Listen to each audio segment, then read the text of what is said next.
அனைவருக்கும் வணக்கங்க. இங்கே சங்கரங்கோயிலில் ஒரு கல்யாண விஷயத்துக்காக வந்துட்டு ஒரு கிளம்பலான்னு நான் ரெடி ஆகிட்டுருக்கேங்க.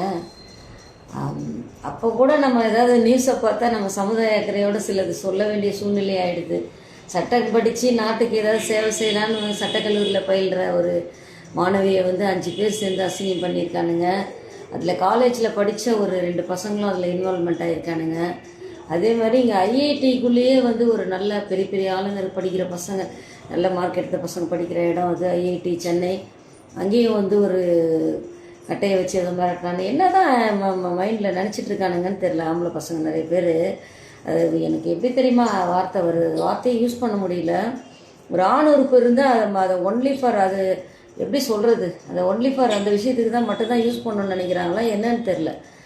எவ்வளோ ஒரு கேவலமான ஒரு மனோநிலை. ஏன் வேறு எண்ணமே தோணாத பெண்களை பார்த்தா சதையை மட்டும்தான் யூஸ் பண்ணணும்னு தோணுமா? ஒரு பெண்ணுக்குள்ளேயும் எவ்வளோ நல்ல விஷயங்கள் இருக்குது.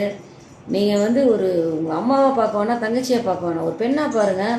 செக்ஸ் மட்டும்தான் உங்களுக்கு தோணுதா? நம்ம பெண்களை பார்த்தா உங்களுக்கு அந்த உணர்வு மட்டும்தான் வருதா என்னன்னு தெரில. சில ஆண்களுக்கு சொல்கிறேன்.